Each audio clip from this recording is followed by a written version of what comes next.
ವಿಜಯಪುರ ಲೋಕಸಭಾ ಅಖಾಡದಲ್ಲಿ ಮತದಾನ ಮುಗಿದಿದೆ. ಅಭ್ಯರ್ಥಿಗಳ ಭವಿಷ್ಯ ಈಗ ಮತಯಂತ್ರಗಳಲ್ಲಿ ಭದ್ರವಾಗಿದೆ. ಈಗ ಅಭ್ಯರ್ಥಿಗಳು ರಿಲ್ಯಾಕ್ಸ್ ಮೂಡಲ್ಲಿ ಇದ್ದಾರೆ. ಕೆಲವೊಂದಿಷ್ಟು ದಿನಗಳ ಕಾಲ ಏನಂತಂದರೆ ಮನೆಗೆ ಬಂದಿರಲಿಲ್ಲ, ಆ ರೀತಿಯಾದಂಥ ಪರಿಸ್ಥಿತಿಗಳಿದ್ದು. ಈಗ ಏನಂತಂದರೆ ಕುಟುಂಬದ ಜೊತೆಗೆ ಈಗ ಕಾಲವನ್ನು ಕಳೀತಾ ಇರುವಂಥದ್ದು.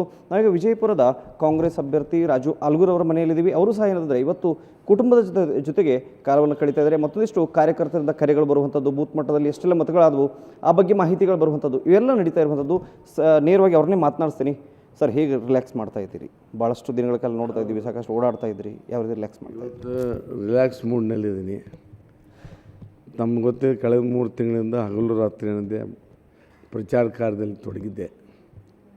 3 ತಿಂಗಳಾದಮೇಲೆ, ನಿನ್ನೆ ಮತದಾನ ಆದಮೇಲೆ ಇವತ್ತು ಇಲ್ಲಿ ಕೂಡ ರಿಲ್ಯಾಕ್ಸ್ ಮೂಡ್ನಲ್ಲಿ ಇವತ್ತು ಇದ್ದೇನೆ.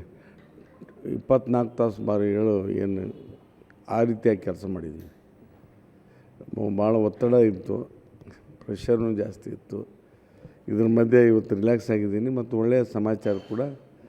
ಕಾರ್ಯಕರ್ತರಿಂದ ಏನೇ ಮಾಹಿತಿ ಕೊಡ್ತಾ ಇದ್ದಾರೆ ಬೂತ್ ಮಟ್ಟದಲ್ಲಿ, ಏನೇನಾಯಿತು ಅಂತೇಳಿ? ಎಲ್ಲ ಬೂತ್ ಮಟ್ಟದ ಮಾಹಿತಿಯನ್ನು ನಿನ್ನೆ ರಾತ್ರಿಯಿಂದಲೇ ಪ್ರಾರಂಭ ಮಾಡಿದ್ದಾರೆ.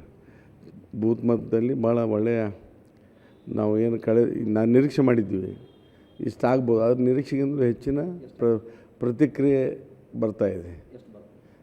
1 ಲಕ್ಷ, ಕನಿಷ್ಠ 1 ಲಕ್ಷ ಅಂತರ ಆಗ್ತಾಯಿದೆ ಗೆಲ್ಲಲಿಕ್ಕೆ. ಹೇಗೆ ಸರ್ ಅವೆಲ್ಲ ಮಾಹಿತಿಗಳು ಬಂದಾಗ ಹೇಗೆ ಅನಿಸ್ತಾ ಇದೆ? ಕುಟುಂಬದ ಜೊತೆ ಕಾಲ ಕಳೀತಾ ಇದೆ, ಖುಷಿ ಆಗ್ತಾಯಿದೆ. ಎಲ್ಲ ಮಾಹಿತಿ ಬಂದಾಗ ನಿಜವಾಗ್ ನ್ಯಾಚುರಲಾಗಿ ಖುಷಿ ಆಗ್ತಾಯಿದೆ. ಇಷ್ಟು ದಿವಸ ಶ್ರಮ ಪಟ್ಟಿದ್ದು ಸಾರ್ಥಕ ಅನಿಸ್ತಾ ಇದೆ, ಆ ಭಾವನೆ ಬರ್ತಾಯಿದೆ. ಭಾಳಷ್ಟು ದಿನ ತಂದೆಯವ್ರ ಮನೆಯಲ್ಲೇ ಇರಲ್ಲ, ಪ್ರಚಾರ ಆಯಿತು, ಹೊರಗಡೆ ಹೋಗಿರ್ತಿದ್ರು. ಇವತ್ತು ಮನೆಯಲ್ಲಿ ರಿಲ್ಯಾಕ್ಸ್ ಮಾಡ್ತಾರೆ ನಿಮ್ಮ ಜೊತೆಗೆ, ಹೇಗೆ ಅನಿಸ್ತಾ ಇದೆ? ಚಲೋ ಅನಿಸ್ತದೆ. It feels great, it feels amazing. ಅವರು ಇಷ್ಟು ದಿನ ಮನೇಲಿ ಇರಲಿಲ್ಲ, ಇವಾಗ ಸ್ಪೆಂಡ್ ಮಾಡ್ತಾ ಇದ್ದಾರೆ. 3 ತಿಂಗಳು ನಾವು ನೋಡೇ ಇಲ್ಲ ಆ್ಯಕ್ಚುಲಿ, ಮಾತಾಡೋನು ಇಲ್ಲ ಫೋನಲ್ಲಿ. ಯಾಕೆ ನಾವು ಬೆಂಗಳೂರಲ್ಲಿ ಇರೋದು, ನಾವು ಬಂದಮೇಲೆ ನಮ್ಗೆ ಫೋನಲ್ಲಿ ಸಿಗ್ತಾ ಇರಲಿಲ್ಲ, ಅಷ್ಟು ಬ್ಯುಸಿ ಇದ್ದರು. ಸೊ ಇವಾಗ ಮನೇಲಿದ್ದಾರೆ, ಚೆನ್ನಾಗಿ ಅನಿಸ್ತಾ ಇದೆ. ಇಲ್ಲ, ಊಟಕ್ಕೆ ಬಂದಿಲ್ಲ ಅವರು. ರಾತ್ರಿ 1-2 ಗಂಟೆಗೆ ಬರ್ತಾಯಿದ್ರು, ಅವಾಗ ಅಷ್ಟೊತ್ತಿಗೆ ನಾವು ಮಲ್ಗ್ತಾ ಇದ್ವಿ. ಸೊ ಸಿಕ್ಕೇ ಇಲ್ಲ ಯಾವಾಗ. ಇವತ್ತು ನಿಮ್ಮ ಜೊತೆಗೆಲ್ಲ ಕಾಲ ಕಳೀತದೆ, ಹೇಗೆ ಅನಿಸ್ತಾ ಇದೆ? ಚೆನ್ನಾಗಿ ಅನಿಸ್ತಾ ಇದೆ. ಆಬ್ವಿಯಸ್ಲಿ ಇಷ್ಟು ದಿನ ಆದಮೇಲೆ ಸಿಕ್ಕಿದ್ವಿ, ಮಾತಾಡ್ತೀವಿ. ಇವಾಗ ಫ್ರೀಲಿ ಮಾತಾಡ್ತಾ ಇದ್ದೆ ಆ್ಯಕ್ಚುಲಿ. ಇವತ್ತೇ ನಮ್ಮ ಜೊತೆ ಬ್ರೇಕ್ಫಾಸ್ಟ್ ಮಾಡಿರೋದು ಅವರು. ಇಷ್ಟು ದಿನ ಬ್ರೇಕ್ಫಾಸ್ಟು ಮಾಡಿ ಆಲ್ಮೋಸ್ಟ್ 3 ಮಂತ್ಸ್. ಆಮೇಲೆ ಈ ರಾಜಕೀಯ ವಿಚಾರ ತಮ್ಮ ಜೊತೆ ಹಂಚ್ಕೋತಾರ? ಇಲ್ಲ, ಯಾವಾಗಲೂ ಏನು ಶೇರ್ ಮಾಡಲ್ಲ ಅವರು.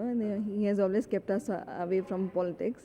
ಸೊ ಇವಾಗಷ್ಟೇ ನಾವು ಇಲ್ಲಿ ಒಂದು 20 ಡೇಸ್ ಬಿಫೋರೇ ನಾವು ಬಂದಿರೋದು. ಇಲ್ಲಿ ನಾವು ಬೆಂಗಳೂರಲ್ಲಿರೋದು. ನೀವು ಏನಾದರೂ ಕೇಳಿದಿರ್ತಾರೆ ಕುತೂಹಲಕ್ಕೆ, ಹೆಂಗೆ ನಡೆದಿದೆ ಏನು ಅಂತೇಳಿ? ನಮಗೆ ಕೇಳಿದ್ರೆ ನಮ್ಮ ಮಮ್ಮಿಗೆ ಕೇಳ್ತೀವಿ ಆ್ಯಕ್ಚುಲಿ. ನಮ್ಮ ಪಾಪ 3 ತಿಂಗಳು ಫೋನಲ್ಲಿ ಸಿಕ್ಕಿಲ್ಲ ಅವರು.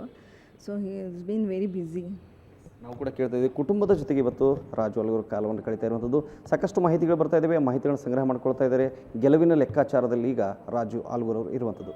ವಿಜಯಪುರದ ಕ್ಯಾಮರಾಪ್ಪ ಜೊತೆಗೆ ಷಡಕ್ಷರಿ ಶನಟ್, ಸುವರ್ಣ ನ್ಯೂಸ್.